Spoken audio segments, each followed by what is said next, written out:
네, 안녕하십니까. 반갑습니다. 네, 이렇게 월요일 저녁에 하나님의 말씀을 듣기 위해서 나와 계신 성도님들 반갑고 환영합니다. 어제에 이어서 호세아서 4장부터 오늘은 7장까지요 같이 보도록 할 텐데요. 똑같이 어제와 똑같이요 성경책을 펴시고요 저와 같이 구절 같이 가시면 되겠습니다. 할 수 있는 대로 색깔 펜이나 도구들을 사용하셔서 성경에 표시하면서 보시면 더 좋을 것 같고요. 어제 1장부터 3장까지 호세아가 음란한 여인을 취하면서 받는 그런 교훈들을 같이 살펴봤었는데, 오늘은 좀 역사적인 배경을 좀 더 설명할 필요가 있습니다. 그래서 조금 약간 어려울 수 있겠는데요.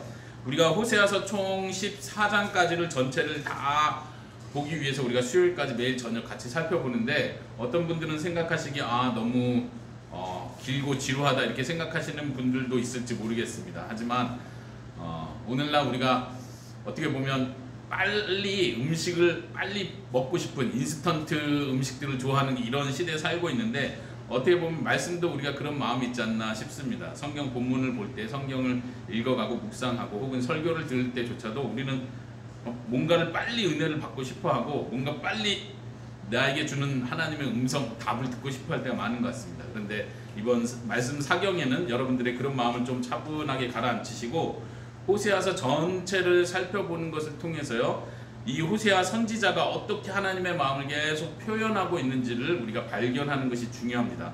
어제 말씀드린 것처럼 우리가 먼저는 본문 자체에 집중을 할 거고요, 그 다음에 본문에 있는 배경들을 살피면서 이어서 그 당시 1차 독자들, 그 당시 1차 청중들, 다시 말하면 호세아로부터 직접 듣는 청중들의 마음을 우리가 이해하는 것입니다. 어떻게 어떤 의도로 받아들였고 호세아는 실제로 1차 청중들에게 어떤 의미로 말을 했었는지 그것을 먼저 살펴보고, 그 후에야 우리가 호세아서 전체를 통해서 오늘 나에게 주시는 말씀을 우리가 들을 수 있습니다.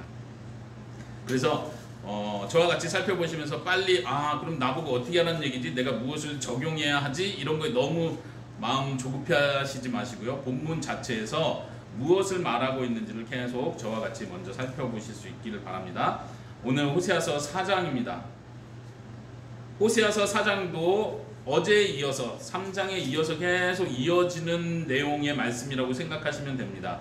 4장 1절을 제가 읽어보겠습니다. 이스라엘 자손들아, 여호와의 말씀을 들으라. 여호와께서 이 땅 주민과 논쟁하시나니 이 땅에는 진실도 없고 인애도 없고 하나님을 아는 지식도 없고. 하나님께서 논쟁하신다는 말을 했습니다. 우리 어제 살펴봤을 때요, 2장 2절에서 너희 어머니와 논쟁하고 논쟁해라 할 때 이게 법적인 고발하는 그런 표현이라고 배웠습니다. 4장 1절에서도 마찬가지입니다. 고발한다는 내용입니다. 하나님께서 법적 다툼을 하신다는 이야기를 하고 있습니다. 근데 누구와 다툼을 하십니까? 이 땅, 이스라엘 땅의 주민들, 이스라엘 백성들과 법적 다툼을 하신다고 말씀하십니다. 그 고발의 내용이 무엇입니까? 1절과 2절에 나오는 것인데요, 이 땅에는 진실이 없고 인애가 없고 하나님을 아는 지식이 없다. 자, 여기를 자세히 살펴봅시다. 진실이 없고 인애가 없다, 이게 무슨 뜻이죠? 하나님을 아는 지식이 없다. 아마 이 구절들은 많이 들어봤을 것입니다. 4장 6절을 잠깐 보시면요, 더 유명한 표현이죠. 내 백성이 지식이 없으므로 망하는도다. 너가 지식을 버렸으니 나도 너를 버려 제사장이 되지 못하게 할 것이다. 이 표현도 많이 들어봤을 것입니다. 하나님을 아는 지식에 대해서 호세아 선지자는 강조를 하고 있습니다. 근데 다시 4장 1절로 돌아와서 이 땅에 진실이 없고 인애도 없고, 이것은 무슨 뜻입니까? 한국어로 진실이라고 번역된 이 단어는요, 어떤 언약적 관계에서 강조하는 표현입니다.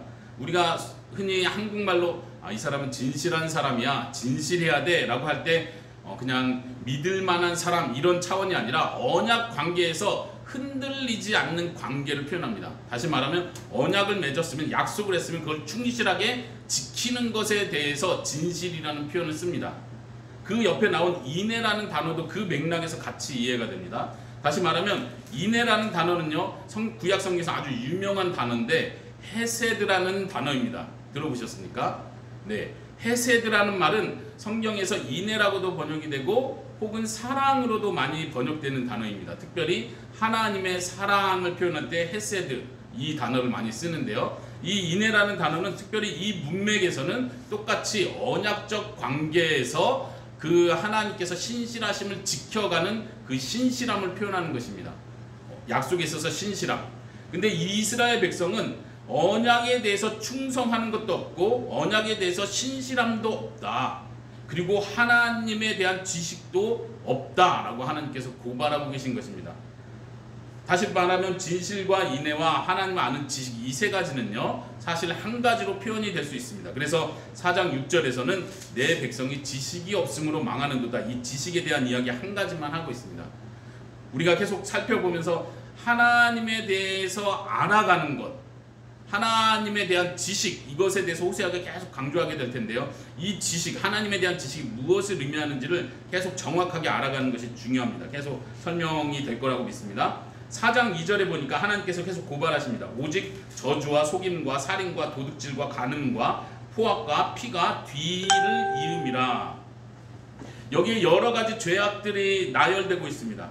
저주, 입으로 하는 나쁜 말이라고 할 수 있겠죠. 그 다음에 속임, 살인, 도둑질, 간음, 그리고 그 뒤에 나오는 포악하여 피가 피를 뒤이음이라 이렇게 표현하고 있는데 피가 피를 뒤이는다는 표현 자체는 살인이 많이 일어나고 있구나 이렇게도 이해할 수 있습니다. 근데 이 단어는 굉장히 재밌는 단어예요. 히브리어에서는 우상이라는 단어와 발음이 똑같습니다.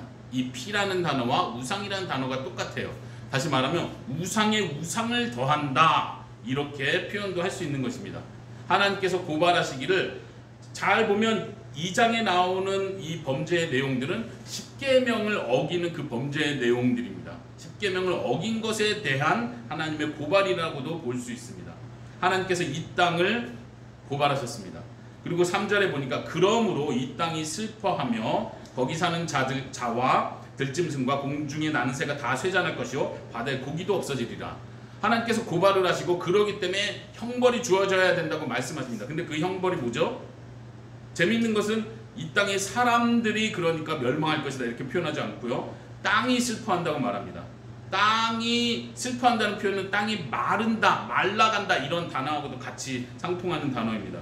그리고 짐승들이 고생을 합니다. 거기 사는 자뿐만 아니라 바다의 고기까지도 없어질 것이라고 말합니다. 자연 세계 멸망에 대한 이야기를 하죠. 이것은 하나님의 언약의 큰 관점을 보여줍니다. 어제 제가 잠깐 노아의 언약도 이야기했었는데요. 하나님께서 세상에 죄가 가득할 때 온 세계를 멸망시키는 그 일을 하셨습니다.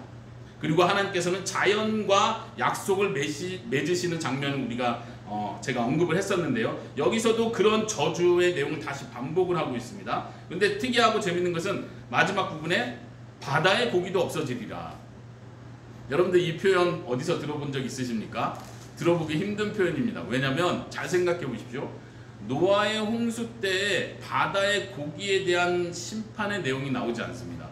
하나님께서 세상의 모든 것, 땅 위의 모든 것을 멸하리라 라고 표현하지만 우리가 잘 생각해 볼 때 물이 가득 찼을 때 그나마 바닷속에 깊은 바다에서 살아남을 수 있는 생물들은 남았었겠죠.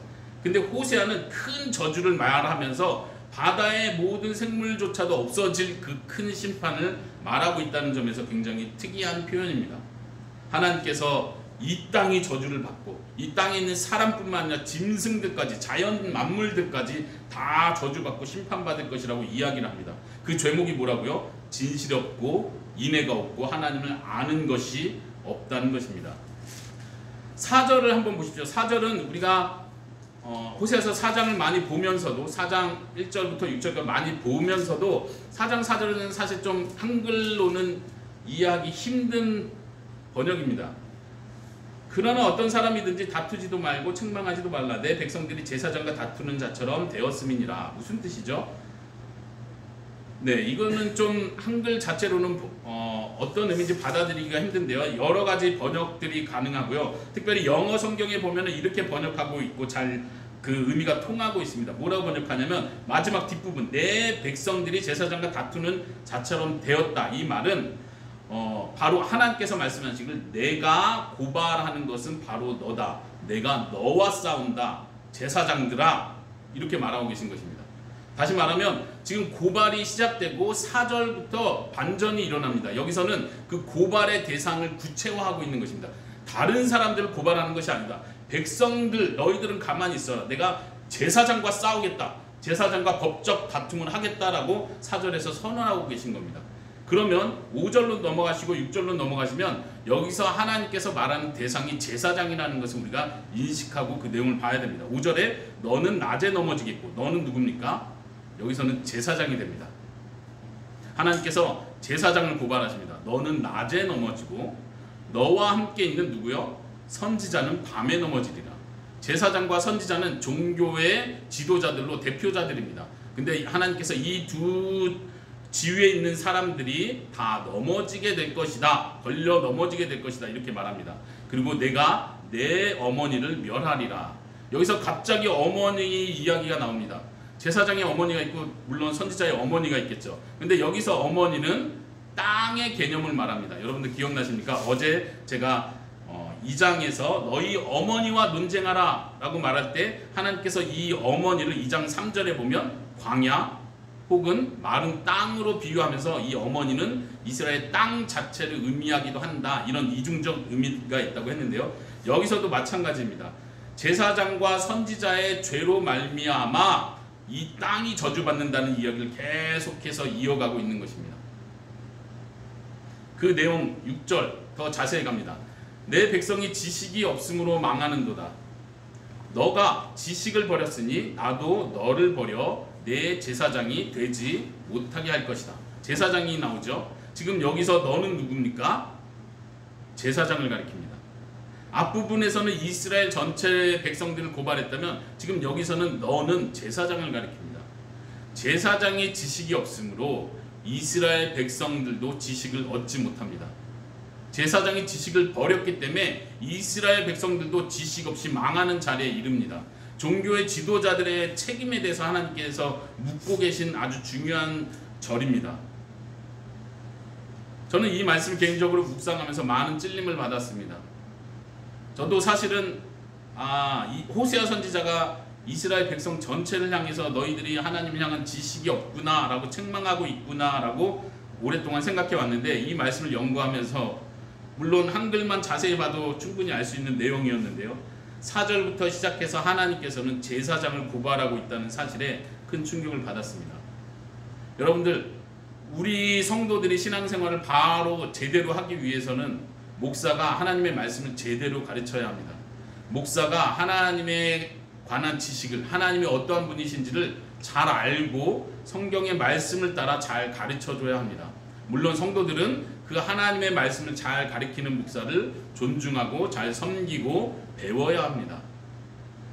말세가 될수록 성도들은, 사람들은 참신자든 거짓신자든 말세가 될수록 자기 귀에 듣기 좋은 말을 해주는 지도자들 찾아가게 되어 있습니다.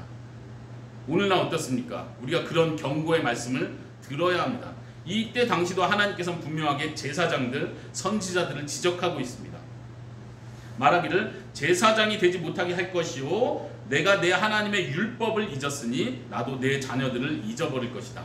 제사장의 책임, 율법을 가리키는 건데 그 책임을 버렸습니다. 그 내용, 고발 내용이 계속 이어져 나옵니다. 그들은 번성할수록 내게 범죄하니 내가 그들의 영화를 변하여 욕되게 하리라. 여기서 그들은 누굽니까? 제사장은 지금 단수로 표현됐고 그 다음에 나온 내 자녀들을 가리키는 것 같습니다. 복수로 표현된 거 보니까요. 그들은 번성할수록 내게 범죄한다. 여기서 번성한다는 건 수가 많아진다는 뜻입니다. 어떤 내용을 하나님께서 실제로 고발하고 계실까요? 이 고발하는 내용이 10장에 가면 굉장히 구체적으로 나옵니다. 먼저 여기서 잠깐 10장으로 넘어가서 살펴보겠습니다. 10장 1절로 한번 찾아서 읽어보겠습니다. 제사장들 그리고 제사장들의 자녀들 계속 이어서 제사장이 되고 있는 그들의 죄가 무엇인지 10장 1절은 많은 힌트를 줍니다. 제가 읽어볼게요. 이스라엘은 열매 맺는 무성한 포도나무라. 그 열매가 많을수록 제단을 많게 하며 그 땅이 번영할수록 주상을 아름답게 하도다. 이 10장 1절의 내용과 지금 제사장을 고발한 이 내용은 저는 일맥상통한다고 생각합니다. 제사장들이 번성할수록 제사장들이 점점 많아집니다. 왜 많아지죠? 각 산마다, 특별히 북쪽 이스라엘은 각 산마다, 유명한 산마다, 높은 산마다 제단을 쌓고 산당을 만들고 그들이 신이라고 믿는 그 신들을 예배하는 일들을 계속해왔습니다. 이스라엘 백성들이 부요해지고 번영해질수록 더 많은 산당을 만들었고, 여기 10장 1절에서 표현한 것처럼 더 풍성해질수록 우상들 더 아름답게 꾸밉니다. 우리가 어제 살펴봤던 것처럼 음란한 여인이 어떤 일을 했습니까? 남편이 준 음과 금을 자기 바알을 꾸미는 데 사용했다고 했습니다. 바로 여기서 지적하는 것이 그겁니다.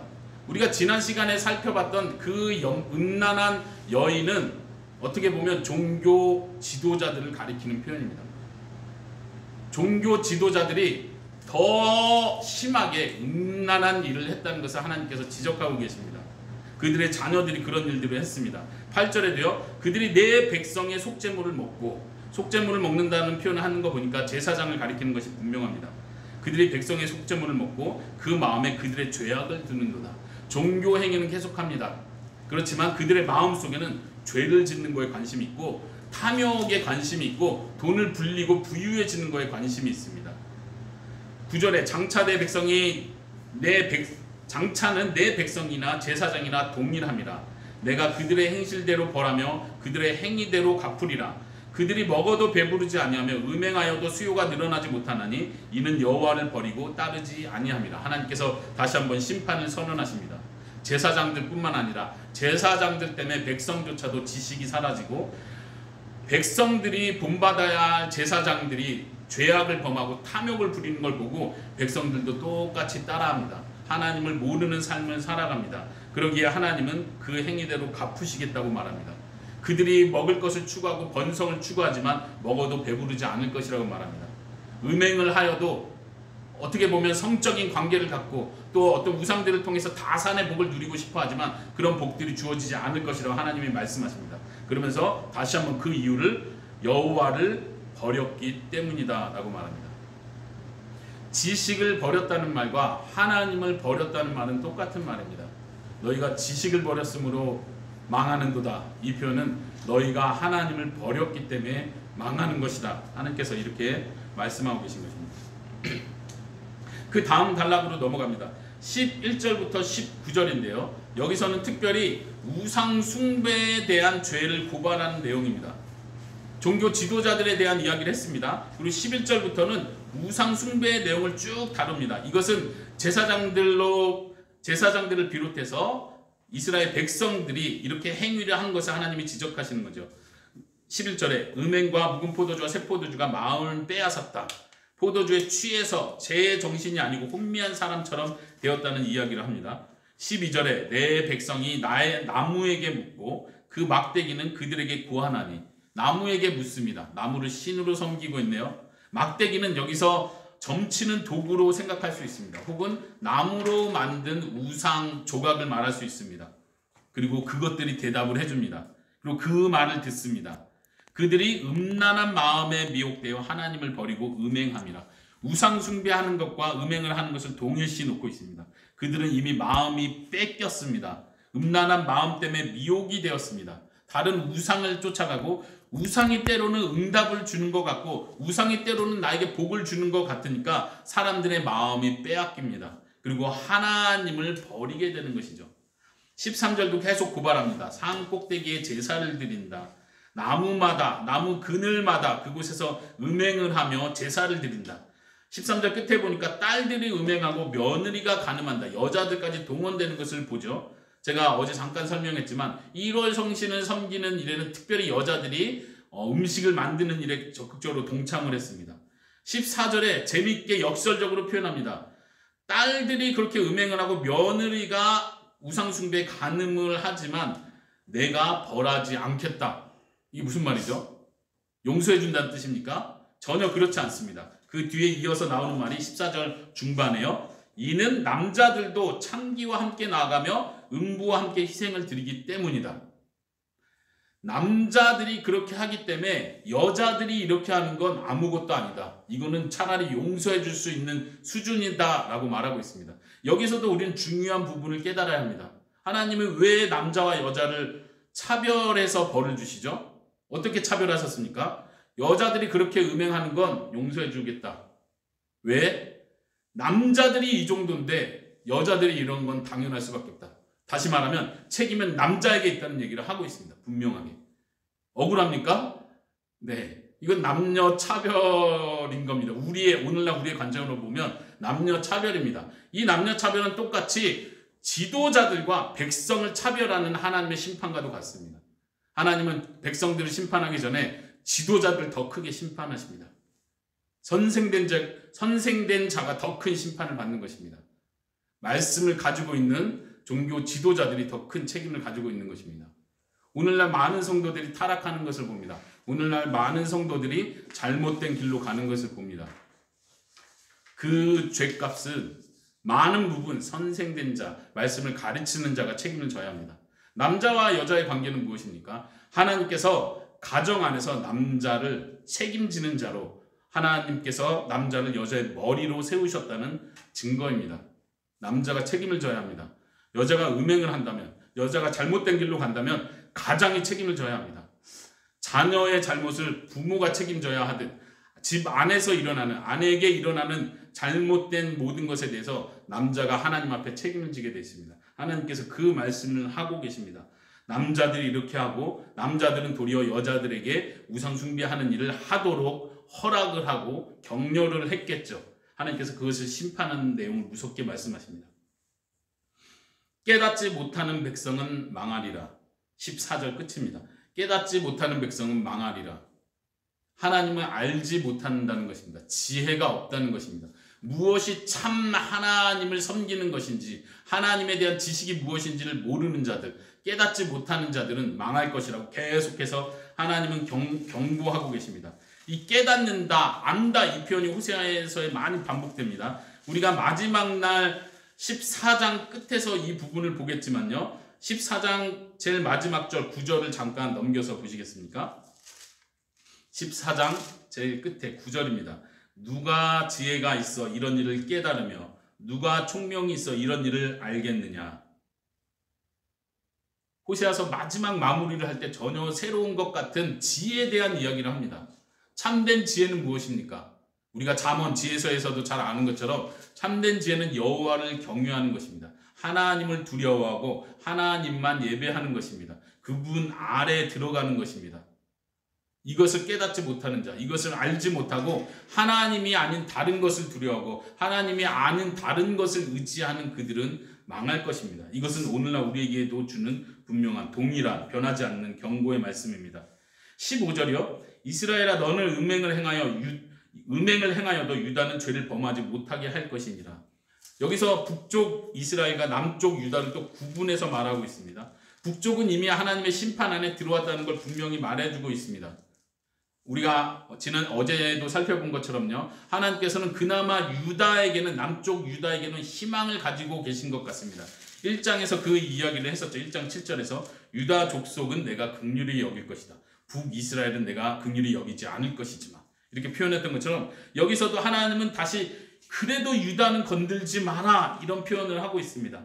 너희는 길갈로 가지 말며 베다웬으로 가지 말라. 길갈과 베다웬, 여기서 호세아에서 특별히 지명이 많이 나올 텐데요. 이 많은 지명들은 대부분 우상 숭배가 이루어졌던 종교적인 장소라고 생각하시면 됩니다. 그 당시엔 종교와 정치가 함께 갔기 때문에 특별히 길갈은 사울 왕이 세워졌던 곳이기도 하고 그 이후로 계속 종교적인 중심지가 되어 왔습니다. 벳아웬은 어디입니까? 사실 이 지명은 말장난, 언어 유희를 통해서 만든 단어입니다. 사실은 베델입니다. 베델은 종교적으로 굉장히 유명한 곳이죠. 이곳에 북이스라엘이 처음 만들어질 때 금송아지 우상까지 만들었던 곳이죠. 그런데 호세아는 베델이라고 표현하지 않고 그 우상 숭배가 있는 것을 벳아웬이라고 표현합니다. 왜 그럴까요? 베델은 무슨 뜻이죠? 하나님의 집입니다. 하나님의 집에 금송아지를 세워놨네요. 호세아는 그걸 하나님의 집이라고 말하지 않는 것입니다. 벳아웬은 무슨 뜻인지 아십니까? 속이는 집입니다. 죄악의 집입니다. 이렇게 해석이 되는 단어입니다. 호세아는 지금 언어의 유희를 통해서 베델이라고 표현하지 않고 벳아웬으로 올라가지 말라 이렇게 표현합니다. 여호와의 사심을 두고 맹세하지 말라. 거기서 우상을 섬기면서 하나님의 이름을 함부로 거론하지 말라는 이야기입니다. 하나님의 이름으로 뭘 하겠다, 무엇이 이루어진다라고 말하지 말라는 이야기입니다. 16절에 다시 이스라엘은 완강한 암소처럼 완강하니 이제 여호와께서 어린 양을 넓은 들에서 먹인 같이 그들을 먹이시겠느냐? 17절 에브라임이 우상과 연합하였으니 버려두라. 이미 에브라임에 대한 정죄가 끝났습니다. 심판이 끝났습니다. 그들이 우상과 아예 연합을 해버렸다. 동맹을 해버렸다. 그러니 이제 버려두라 라고 말하고 있습니다. 그들은 우상 숭배를 계속 먹고 마시고 그곳에서 산당에서 제사를 드리고 그곳에서 여자 사제들과 성적 관계까지 해가면서 산당에서는 특별히 그런 일들이 많이 일어났습니다. 먹고 마시는 일, 축제를 하면서 음행을 하는 일, 부끄러운 일들을 즐기면서 그 일을 했습니다. 19절에 다시 한번 바람이 그 날개로 그를 싸서 그들이 그 제물로 말미암아 부끄러운 일을 당하리라 심판을 말씀하십니다. 5장으로 넘어가겠습니다. 제사장들아 들으라, 이스라엘 족속들아 깨달으라, 왕족들아 귀를 기울이라. 5장 1절에서도 다시 종교 지도자들을 포함한 정치 지도자들까지 다 포함해서 말을 하고 있습니다. 오늘 우리가 살펴보는 4장에서 7장까지의 내용에서는요, 특별히 이 지도자들에 대한 책망이 있다는 것을 기억하셔야 됩니다. 물론 지도자들에게 하는 책망을 오늘날 우리가 적용할 때는요, 오늘 나에게 하나님께서 우리 성도들에게 해주시는 말씀으로도 들어야 합니다. 그러나 아까 제가 서론에서 말한 것처럼 우리가 호세아서를 읽을 때, 성경 본문을 읽을 때 먼저 생각해야 될 건 1차 독자들을 생각해야 됩니다. 호세아가 지금 누구에게 말하고 있는지, 그 당시 배경에서 말하고 있는 대상이 누군지를 생각해야 되고 그 대상은 어떤 마음으로 들었을지를 생각해야 됩니다. 여기서 대상은 분명히 제사장들, 이스라엘 족속들을 포함한 왕족들입니다. 그러니까 종교 지도자들, 정치 지도자들 구체적으로 더 말하고 있다는 것을 같이 생각하면 좋겠습니다. 미스바에 대하여 올무가 되며 다볼 위에 친 그물이 됨이라. 이것도 우상 숭배가 일어나는 그곳을 말하는 것 같습니다. 정치든 종교든 그 당시에는 정치와 종교가 하나였기 때문에 그곳에서 계속 우상 숭배, 음행의 죄가 일어나고 있다는 걸 지적하고 있습니다. 2절에 패역자가 사륙죄에 깊이 빠졌음에 내가 그들을 다 벌하노라. 여기서 이제 사륙죄라는 표현이 나옵니다. 학살이 일어났다 이런 표현입니다. 이따가 6장에서 한 번 더 이 학살에 대한 이야기를 하게 될 텐데요. 잠깐 6장 9절에 보시면요. 6장 8절과 9절이요. 길르앗은 악을 행하는 자의 고을이라. 피 발자국으로 가득 찼도다. 9절에는 강도떼가 사람을 기다린 같이 제사장의 무리가 세겜길에서 살인을 하니. 역사적인 이야기는 이따가 다시 하는 걸로 하고 이 지역에서도, 이 종교적인 지역에서도 제사장들이 살인을 한다는 이야기를 언급하고 있습니다. 끔찍한 말이죠. 여기서도 똑같은 말을 하고 있습니다. 5장 2절에서도요. 패역자가 사륙죄에 깊이 빠졌으며 내가 그들을 다 벌하노라. 지금 북이스라엘 안에 계속해서 살인의 죄들이 일어나고 있습니다. 무슨 일이 있는 거죠? 오늘날 다시 말하면 강도들, 범죄하는 사람들, 잔인한 살인자들이 많이 일어났다는 그런 일반적인 이야기를 하는 것은 아닙니다. 아까 앞에서 말한 것처럼 이것은 종교 지도자들과 정치 지도자들에게 하는 말로서 살인들, 학살들이 계속 일어나고 있다는 그것을 지적하고 있습니다. 이따가 좀 더 설명하겠습니다. 3절에 에브라임은 내가 알고 이스라엘은 내게 숨기지 못하나니 에브라임아 이제 내가 음행하였고 이스라엘이 더러워졌느니라. 종교적인 우상숭배의 죄를 다시 한번 지적합니다. 4절에 그들의 행위가 그들로 자기 하나님에게로 돌아가지 못하게 하나니 이는 음란한 마음이 그 속에 있어 여호와를 알지 못하는 까닭이라. 하나님을 알지 못한다는 죄를 지적했었습니다.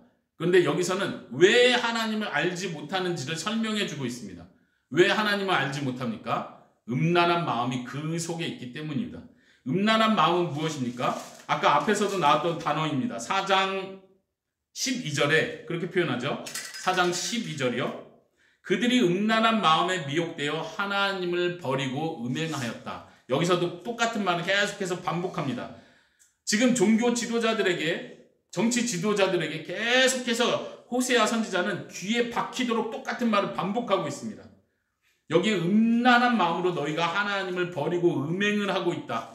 다시 한번 반복하기를, 너희가 음란한 마음에 미혹되고 그 마음에 빠져 있기 때문에, 다시 말하면 우상을 계속해서 쫓아가고 우상들에게 도움을 받으려 하고 거기서 뭔가 답을 얻으려 하고 거기에서 뭔가 얻어내려고 하기 때문에 하나님을 알지 못하는 것이다. 우상도 알고 하나님도 알 수는 없나요? 그럴 수 없다는 얘기를 합니다. 우상을 알아갈수록 하나님하고는 멀어지는 것입니다. 우상을 섬길수록 하나님을 버리는 일이 되는 것입니다. 이것이 같이 갈 수 없다는 얘기를 하고 있습니다. 하나님을 지식적으로 모른다는 얘기가 아니죠. 내가 여자의 입장에서 내가 한 남자를 사랑하는데 나 이 남자도 진심으로 사랑하지만 또 다른 이 남자도 진심으로 사랑해 라고 말할 수 없는 것처럼, 내가 다른 우상을 알지만 여호와도 진심으로 알고 있어 라고 말할 수 없다는 얘기입니다. 지금 이스라엘 백성들, 특별히 종교 지도자들은 음란한 마음에 속아서 하나님을 알지 못하는 자리에 계속 이루고 있습니다. 그 부분들, 음란한 마음이 무엇인지 그 다음에 더 찾아보도록 하겠습니다. 5절에 이스라엘의 교만이 그 얼굴을 드러냈나니 그 죄악으로 말미암아 이스라엘과 에브라임이 넘어지고 유다도 그들과 함께 넘어짐이라. 지금 누가 언급됐습니까? 북이스라엘과 함께 유다도 넘어졌다는 얘기를 합니다. 유다야, 너는 베델로 올라가지 말라, 길갈로 올라가지 말라, 너희는 그들의 우상 숭배에 참여하지 말라고 했는데 지금 보니까 유다도 넘어졌다고 표현합니다. 이것은 이스라엘의 우상 숭배가 널리 퍼진 것을 보여주고 있죠. 유다도 똑같이 하나님을 버리고 다른 것을 의지하기 시작했다는 것을 설명합니다. 그들이 양떼와 숫대를 이끌고 여호와를 찾아갈지라도 만나지 못할 것은 이미 그들에게서 떠나셨습니다. 하나님께서 떠나셨습니다.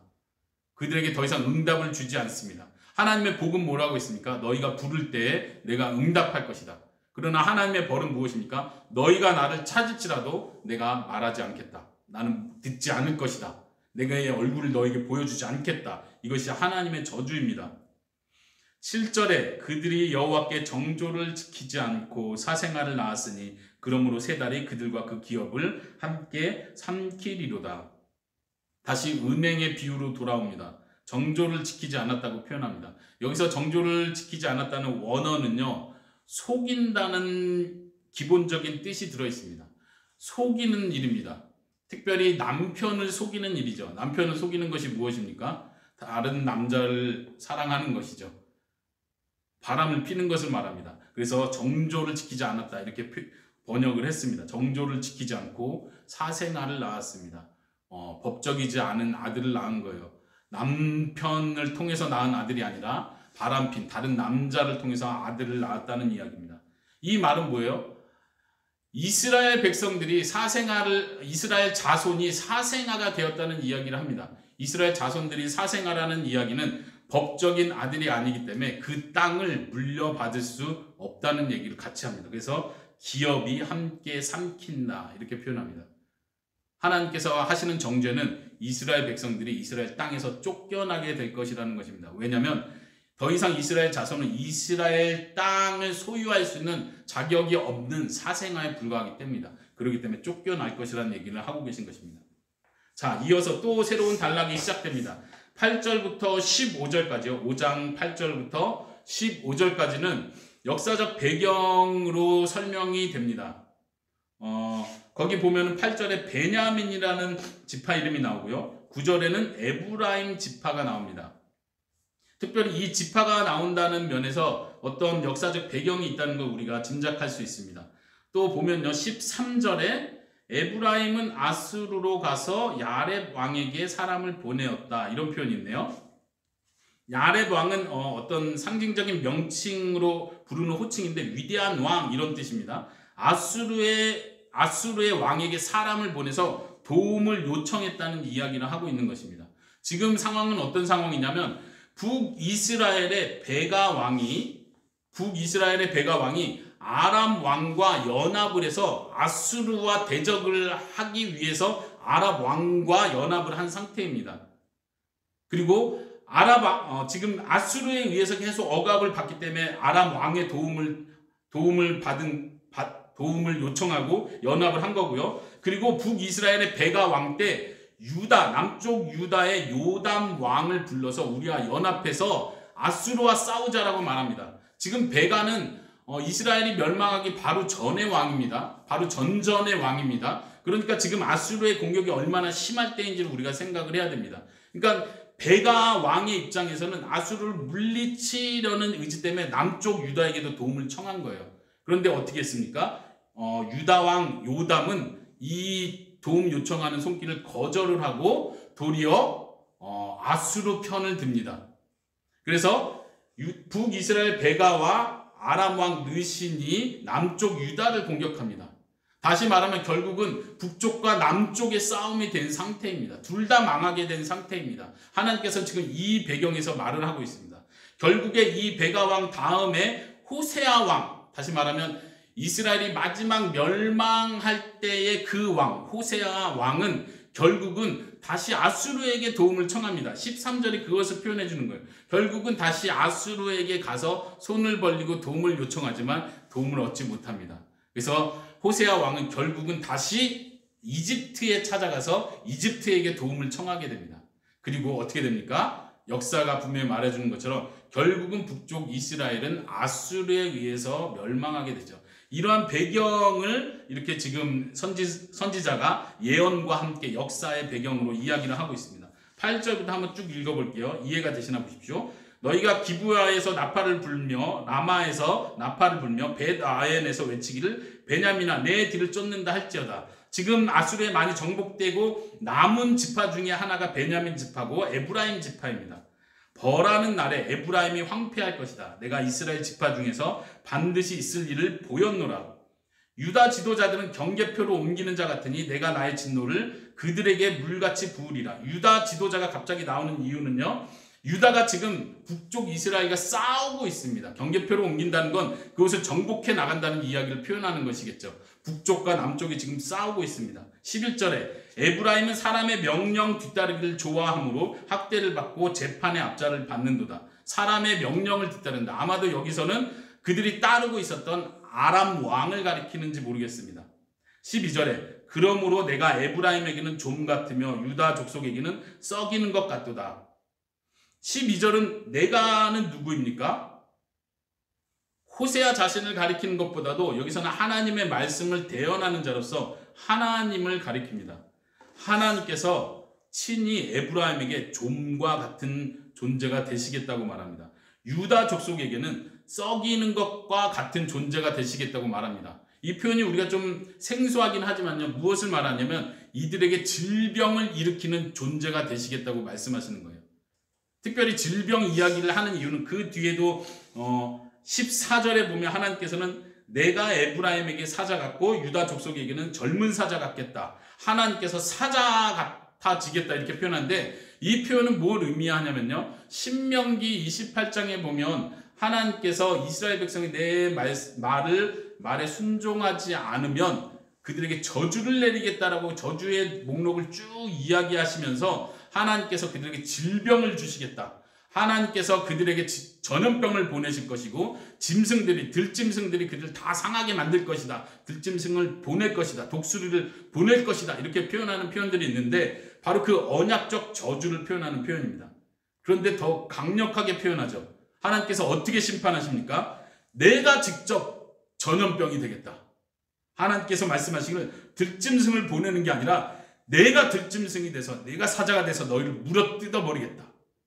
굉장히 무서운 말씀이죠. 이스라엘 백성 입장에서는 하나님은 항상 우리의 편이라고 생각했습니다.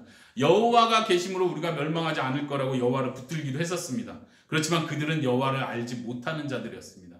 하나님께서 그렇게 사랑하고 돌아오라 했지만 그들은 하나님을 떠나갔습니다.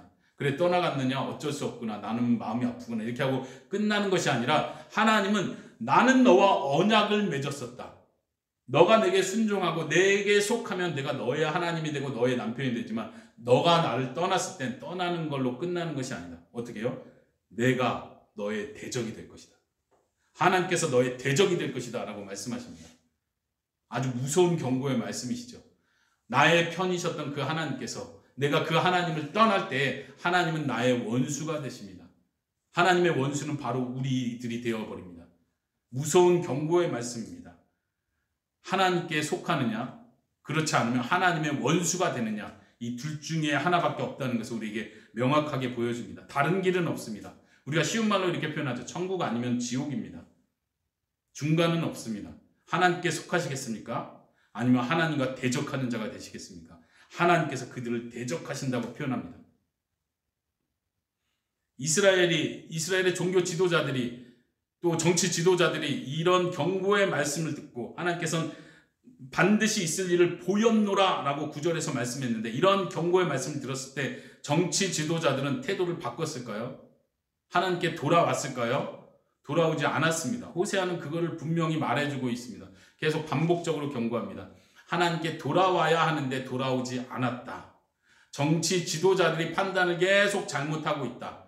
여기서 정치 지도자라고 표현하는 이유는 단지 한 왕을 가리키지 않기 때문에 그렇습니다. 한 왕을 가리키는 것이 아니라 그 왕 밑에 있는 신하들, 실질적으로 권력을 잡고 있는, 이 나라로 움직이는 권력을 잡고 있는 자들을 가리킵니다. 귀족들이라고 표현했었죠. 높은 자들입니다. 그 왕족들이 계속해서 하나님을 찾지 않고 자기들의 방법으로 다른 나라를 의지하고 하나님을 버리고 다른 왕을 세우면 더 잘할 거라고 생각해서 계속 정치적으로 변화를 일으키고 있습니다. 그런 내용들이 6장과 7장에 계속 이어진다는 걸 생각하시고 따라오시면 좋을 것 같습니다. 자, 어디까지 했었죠? 13절 봤고요. 14절 봤습니다. 15절에 사자 비유에 이어서 그들이 그 죄를 뉘우치고 내 얼굴을 구하기까지 내가 내 곳으로 돌아가리라. 여기 지금 사자의 비유가 계속 이어지고 있습니다. 하나님께서 그들을 어떻게 한다고 했습니까? 찢어버리겠다, 갈취해버리겠다, 삼켜버리겠다. 마치 사자가 먹잇감을 물고 자기 동굴로 들어가서 먹이를 가지고 있는 것처럼 하나님께서 내 곳으로 돌아갈 것이라고 표현합니다. 그리고 언제까지요? 그들이 회개하고 돌아올 때까지, 내 얼굴을 구할 때까지, 그들이 고난받을 때 나를 간절히 찾을 것이다. 여기에 하나님의 진실된 마음이 다시 드러납니다. 내가 그들을 버릴 것이다 하고 끝낼 수 있는 이 상황에서도 하나님께서는 다시 한번 기회를 줍니다. 내가 그들을 찢을 것이지만 찢는 것 자체가 정말 내 마음이 아니다. 그게 내가 원하는 목표가 아니다. 그들이 찢겨서라도 정신을 차리고 내게 돌아온다면 나는 그들에게 내 얼굴을 보여줄 것이다. 이런 마음을 지금 하나님께서 표현하고 계십니다. 그들이 나를 간절히 구할 것이다. 그리고 6장에 와서요, 이 선지자의 입을 통해서 백성들의 회개하는 내용을 가상적으로 보여줍니다. 실제로 6장 1절부터 3절까지의 내용이 백성들이 진짜로 회개한 것 같지는 않습니다. 백성들이 실제로 말한 역사적 그 내용을 담고 있는 것 같지는 않습니다. 선지자가 계속 이어서 말하기를 이런 날이 올 것이다. 그 5장 15절에 이어서 그들이 나를 간절히 구할 것이다 라고 하면서 6장 1, 2, 3절에 그들이 간절히 구하는 그 표현을 미리 말해주고 있습니다. 이렇게 회개해야 된다는 걸 가르쳐주는 것 같습니다. 잘 아는 내용이죠. 한번 집에서 저와 같이 성경을 보고 계신 분들 6장 1절부터 3절까지를 같이 한번 읽어보실까요? 소리 내세요. 시작. 오라 우리가 여호와께 돌아가자. 여호와께서 우리를 찢으셨으나 도로 낫게 하실 것이요 우리를 치셨으나 싸매어 주실 것임이라. 여호와께서 이틀 후에 우리를 살리시며 셋째 날에 우리를 일으키시리니 우리가 그의 앞에서 살리라. 그러므로 우리가 여호와를 알자. 힘써 여호와를 알자. 그의 나타나심은 새벽빛같이 어김없나니 비와 같이 땅을 적시는 늦은 비와 같이 우리에게 임하리라 하니라. 아멘. 이것이 우리의 고백이 될 수 있기를 바랍니다. 북쪽 이스라엘 백성들은 이렇게 고백하지 않았습니다. 이렇게 고백하지 않고 하나님의 최후 심판까지 받았습니다. 북쪽 이스라엘이 722년에 결국 다 망하게 됩니다. 아수르에 의해서 망하게 됩니다. 하나님을 알지 못하는 백성들은 망할 것이라 했는데 끝까지 듣지 않았다는 얘기입니다. 호세아가 20년 가까이 외쳤는데 이스라엘 백성들, 특별히 종교 지도자들과 정치 지도자들은 그들의 말을 듣지 않았습니다. 그들은 하나님께 돌아오지 않았고 하나님을 찾지 않았고 하나님을 압니다 라고 말하지 않고 우상을 계속 알았습니다. 우상과 계속 관계를 맺었습니다. 다른 나라와 관계를 맺었습니다. 하나님을 찾지 않는 죄를 계속 더해갔습니다. 그러나 6장 1절에서 우리에게 이렇게 도전을 합니다. 여호와께로 돌아가자. 이스라엘 백성들, 특히 종교 지도자들과 정치 지도자들은 어디로 돌아갔는지 아십니까? 아수르로 돌아갔습니다. 이집트로 돌아갔습니다. 하나님을 찾아야 할 그 순간에 이 정치적 혼란을 피할 수 있기 위해서 아람 왕을 의지했습니다. 아람 왕이 아니다 싶으니까 다시 아수르 왕에게 복종을 합니다. 아수르 왕에게 또 조공을 바치기 시작합니다. 그리고 왕이 또 바뀌면서 아수르를 의지해서는 안 되겠구나 싶으니까 다시 애국, 이집트를 의지합니다. 하나님께서 이런 모든 것을 보시면서 말씀하시는 거예요. 나에게 돌아와라. 우리가 돌아가자. 여호와께로 돌아가자. 아까 사자 비유가 있었습니다. 사자가 갈기갈기 찢고 움켜질 거라고 했는데 하나님께서 사자처럼 우리를 찢으셨다 할지라도 우리를 낫게 해주실 것이다. 우리를 치셨다 할지라도 우리를 싸매어 주실 것이다. 하나님이 그것이 하나님의 마음입니다. 하나님께서 우리를 일으키실 것입니다. 그 앞에서 살게 할 것입니다. 그러므로 우리가 힘써 여호와를 알아야 합니다. 여기서 안다는 말에 다시 반복됐는데 하나님에 대한 지식, 하나님을 아는 것 계속 반복되는 말이죠. 우리가 호세아서를 쭉 보면서 계속 마지막까지 볼 때 이런 것이 하나님을 아는 것이구나 라고 깨달아야 합니다. 아직은 좀 희미할 수 있습니다. 특별히 하나님께서 하나님을 안다는 걸 표현하기 위해서 음란한 여자를 이야기했습니다. 그 비유를 통해서 하나님을 안다는 것이 무엇인지를 하나님은 처음에 설명을 해주셨습니다. 잠깐 이쪽으로 돌아가 볼까요? 어제 살펴봤던 2장 8절입니다. 음란한 여인의 비유를 하면서 이렇게 말했었습니다. 2장 8절에 곡식과 새 포도주와 기름은 내가 그에게 준 것이거늘 그들이 바알을 위하여 쓴 은과 금도 내가 그에게 더하여 준 것이거늘 그가 알지 못하는도다. 하나님을 아는 것과 알지 못하는 것을 설명합니다. 그들은 무엇을 알지 못했습니까? 자기들이 얻은 것들, 농사의 큰 축복들, 그리고 그들이 먹고 누릴 수 있는 것, 또 은과 금, 이것도 다 하나님께서, 남편 대신 하나님께서 준 것인데 그 음란한 여자는 알지 못한다고 말했었습니다. 그럼 안다는 것은 무엇입니까? 모든 것을 하나님께서 주시는구나. 내게 필요한 것, 내게 은과 금, 재물, 번영하는 것, 자녀의 축복, 이거 다 하나님께로부터 오는 것이구나 라고 아는 것입니다. 하나님을 안다는 것은 그런 것입니다. 하나님이 나의 남편이 되시고 나를 책임지시는 분이시고 내가 의지해야 될 유일한 분이시구나, 이걸 표현하기 위해서 음란한 여인의 비유를 했었습니다. 그리고 계속해서 음란한 마음에 대한 경고들을 했었죠. 하나님을 안다는 것은 그런 것입니다. 아까 처음에 살펴봤던 4장 1절도 다시 한번 보십시오. 진실도 없고 인애도 없고 하나님을 아는 지식도 없다고 말할 때 진실과 인애가 뭐라고 했습니까? 언약에 대한 충실이라고 말했습니다. 언약에 대한 강조가 있어요. 약속에 대한 강조가 있습니다. 우리가 어제 살펴볼 때 하나님께서 내가 너에게 장가들 것이다. 어떤 뜻이라고 했습니까?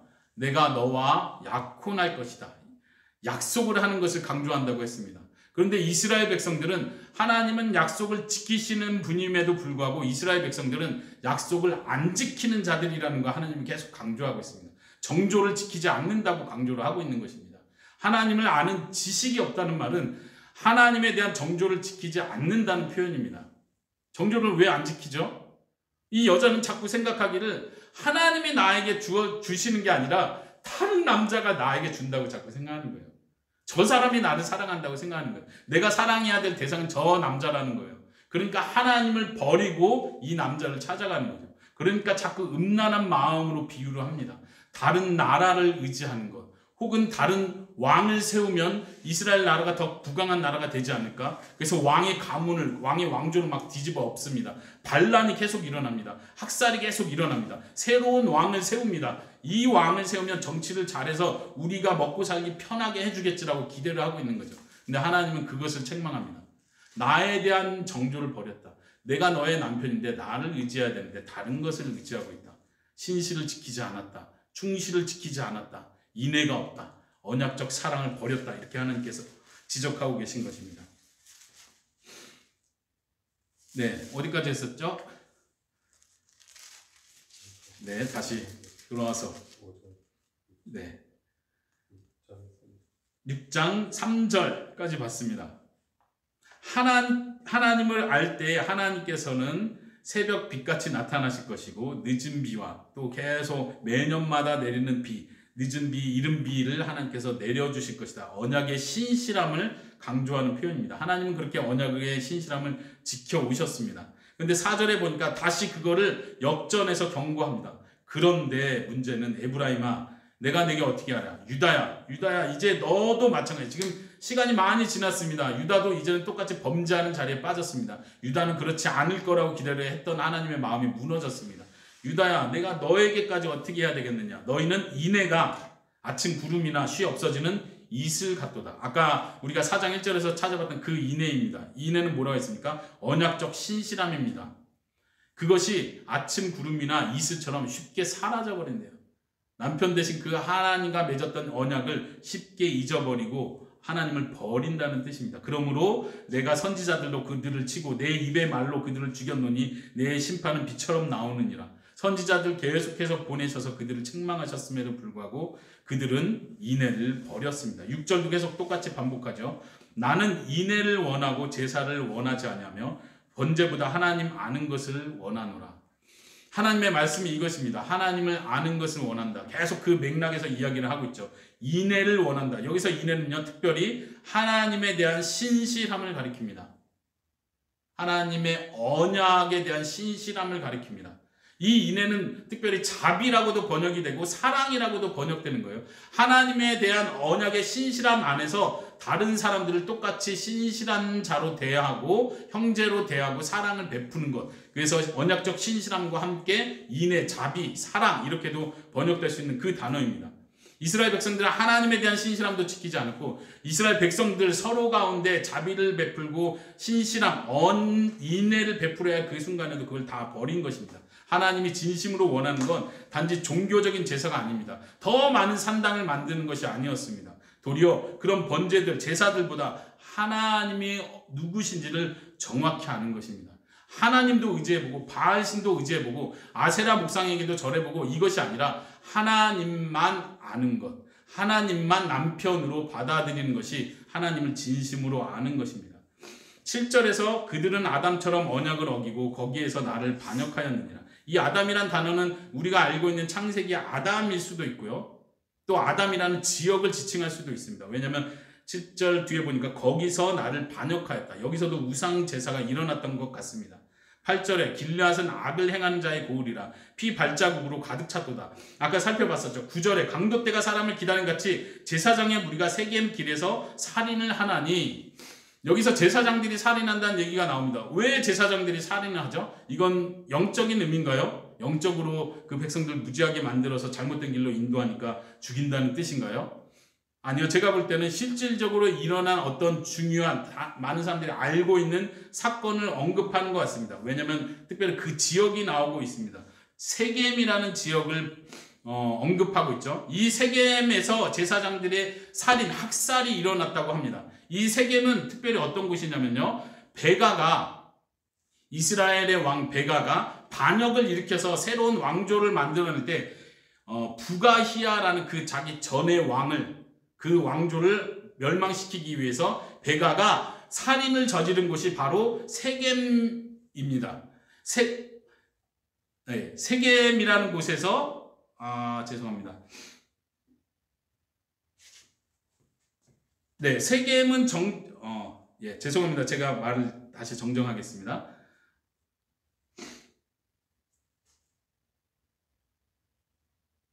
네, 열왕기하 15장에 보면요. 그 이야기가 나오는데 제가 지금 언급하려고 했던 이야기요.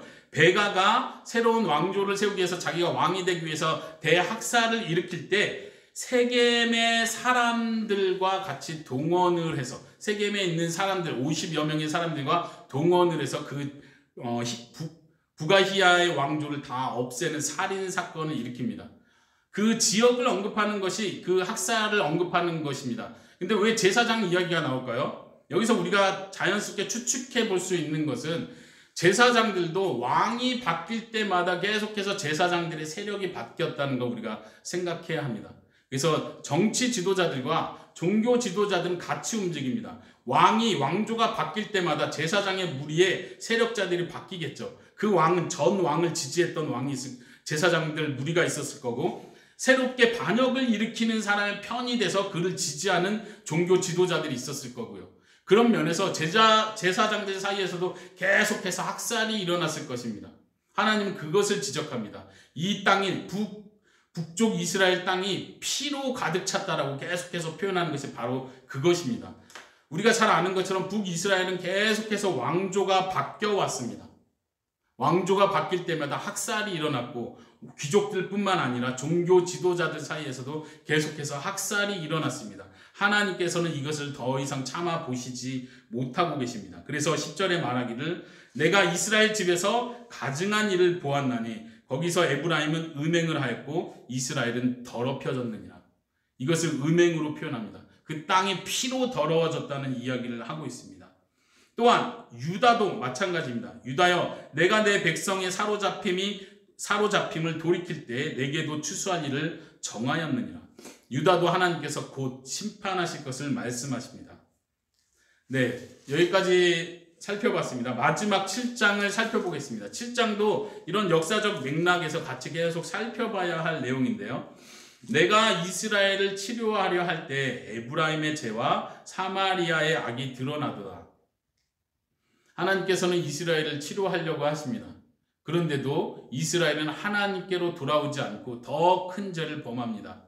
하나님께서 이스라엘 백성에게 고난을 줍니다. 외부 세력의 침략을 통해서 이들이 어려운 상황이구나, 이제 하나님을 의지하겠구나 라고 해야 될 때 이들은 생각하기를 하나님께로 돌아오는 것이 아니라 다른 정치 지도자가 필요하다. 이 왕은 아수르를 너무 의지했어. 그래서 문제가 있어. 이제는 아수르를 의지해서는 더 이상 문제가 해결되지 않아. 그러면서 새로운 왕을 세워야겠다고 생각을 합니다. 그래서 계속해서 정치가 바뀌죠.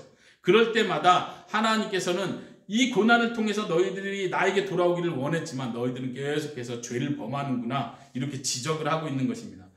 그들이 거짓을 행하며 안으로 들어가 도둑질하고 밖으로 떼지어 노략질하며, 단순히 그냥 거짓말하는 것, 단순히 그냥 도둑질하는 것을 언급하고 있는 것 같지는 않습니다. 지금 정치 상황을 이야기합니다. 그 뒤에 계속 보십시오. 7장 2절 내가 모든 악을 기억하였음은 그들이 마음에 생각하지 아니하거니와 이제 그들의 행위가 그들을 애워싸고 내 얼굴 앞에 있도다. 하나님은 그들의 악을 계속해서 기억합니다. 다시 말하면 이스라엘의 전체 역사를 통해서 있었던 그들의 악을 하나님은 다 보고 기억하고 계시다는 말을 합니다. 정치적인 거하고 연결될 수밖에 없는 게 바로 7장 3절입니다. 그들이 악으로 왕을, 그 거짓으로 지도자를 기쁘게 하도다.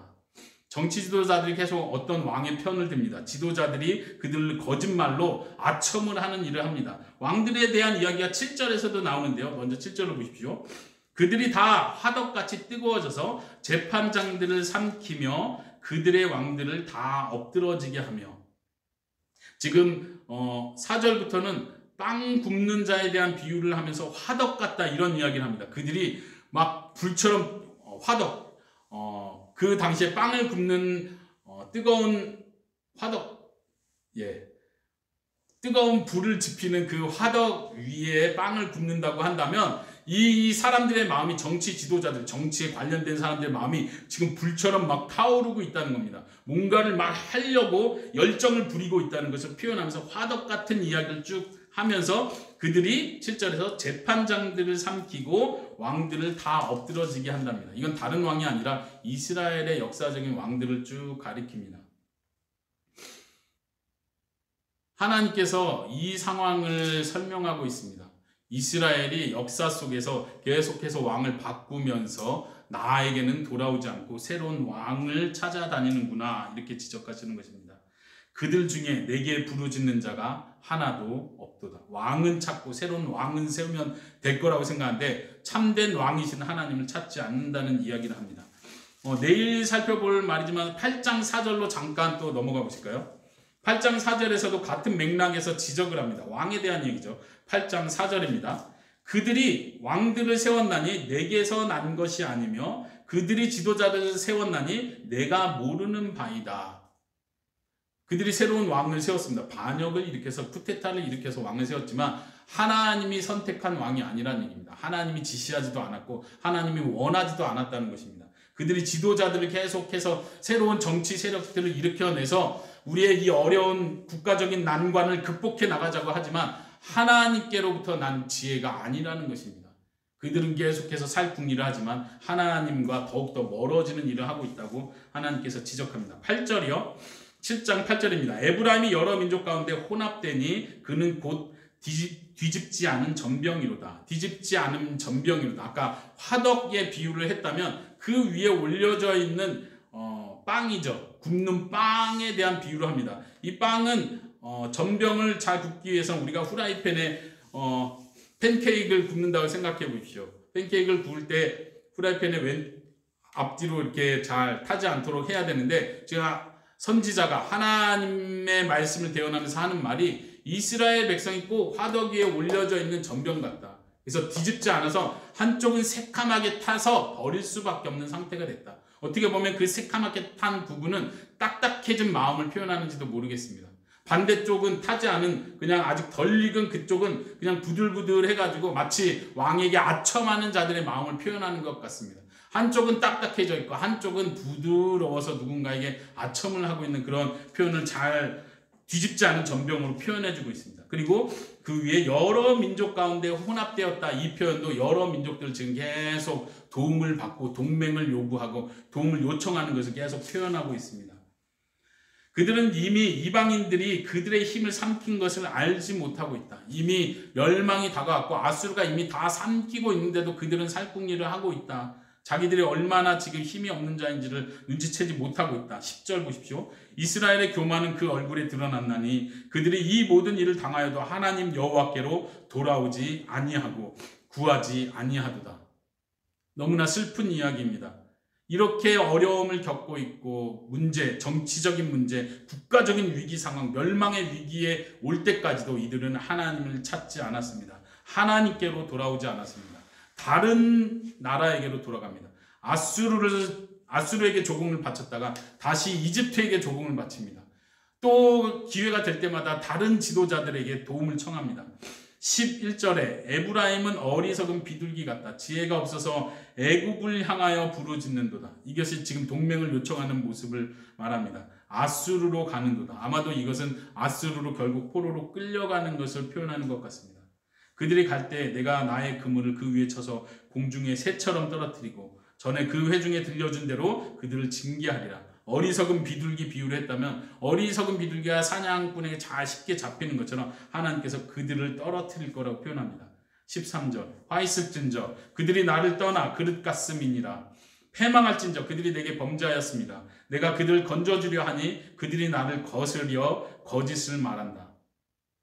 하나님께서는 그들을 살려주기를 원하십니다. 하나님께서는 그들을 구원해 주시기를 원합니다. 그러나 그들은 하나님을 대항해서 거짓을 말한다고 말합니다. 이건 또 무슨 뜻일까요? 하나님을 향해서 어떻게 거짓말을 할 수 있을까요? 무슨 거짓말을 했다는 얘기일까요? 하나님은 그들을 구원해 주려고 합니다. 이스라엘이 한 거짓말은 이것입니다. 하나님, 저희를 살려주십시오. 하나님은 우리의 왕이십니다. 우리의 구원자이십니다. 하나님은 이것을 가리켜서 너희가 나에 대해서 거짓말을 한다. 나에 대해서 거짓말을 한다. 왜요? 그들이 한 말을 지키지 않기 때문입니다.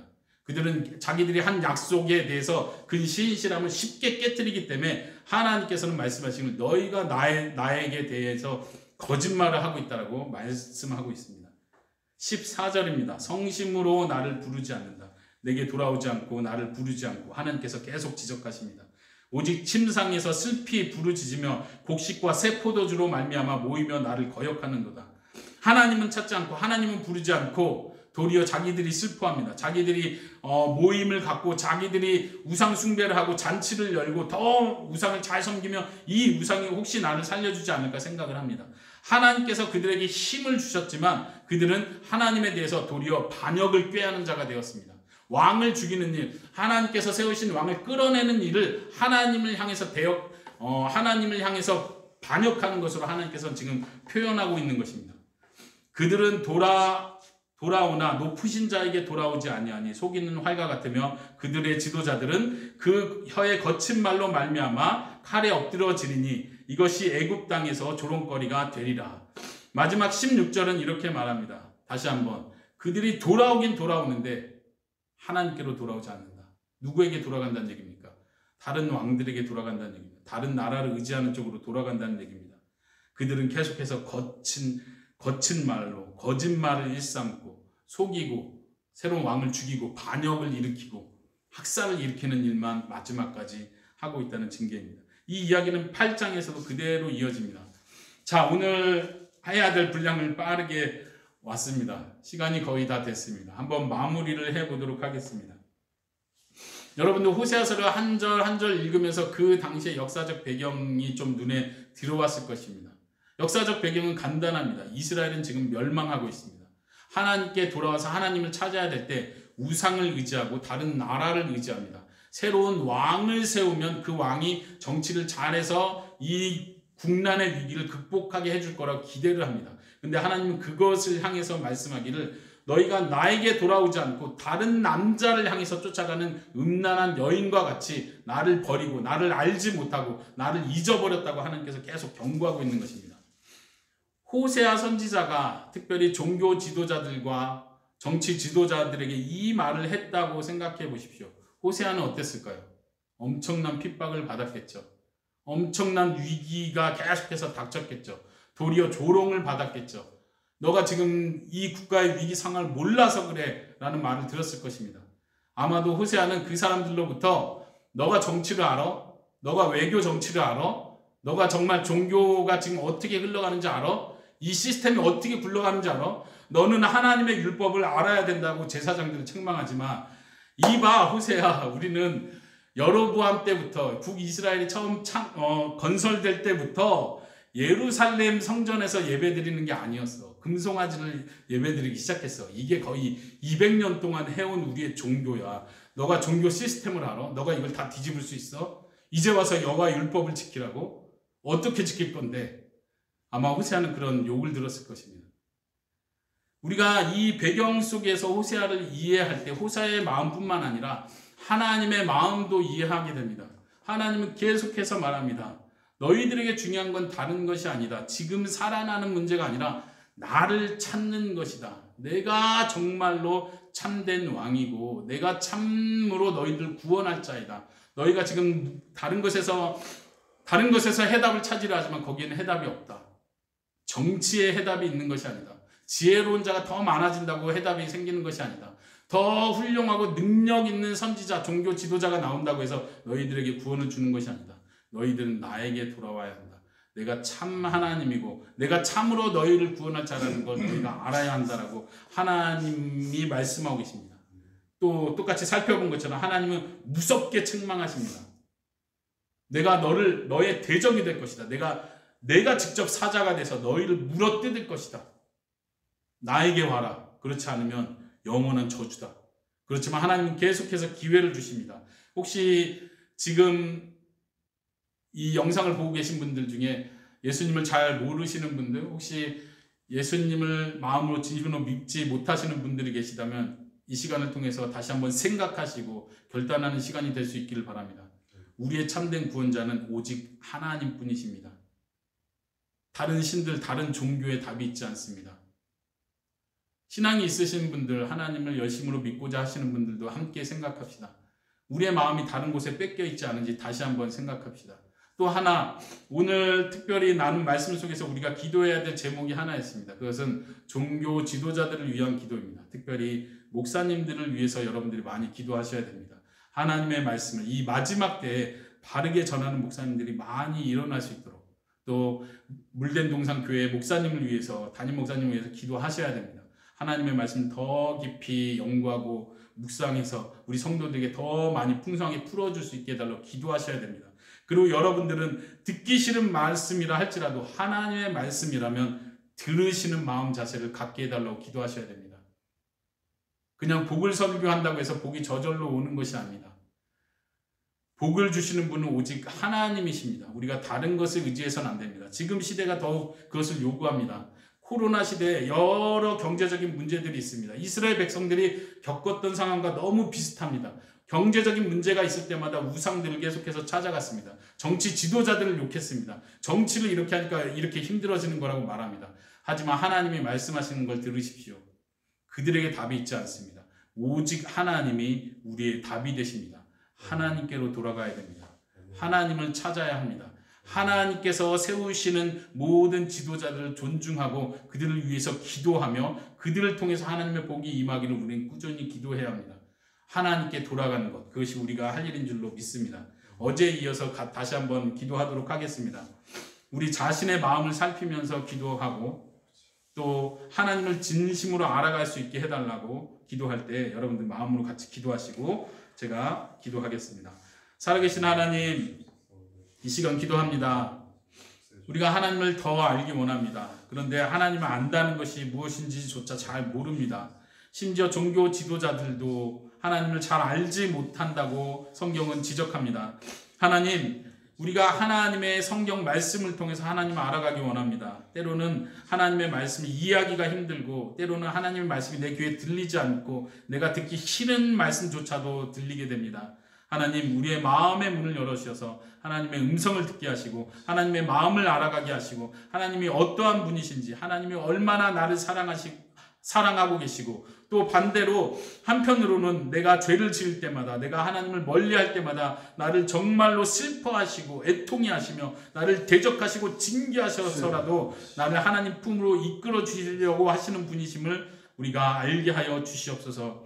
하나님, 호세아에서의 외침처럼 우리가 여호와께로 돌아가자, 우리가 여호와를 힘써 알자 했던 그 외침대로 우리의 마음속에 우리 모두의 기도 가운데 그런 외침이 있기를 원합니다.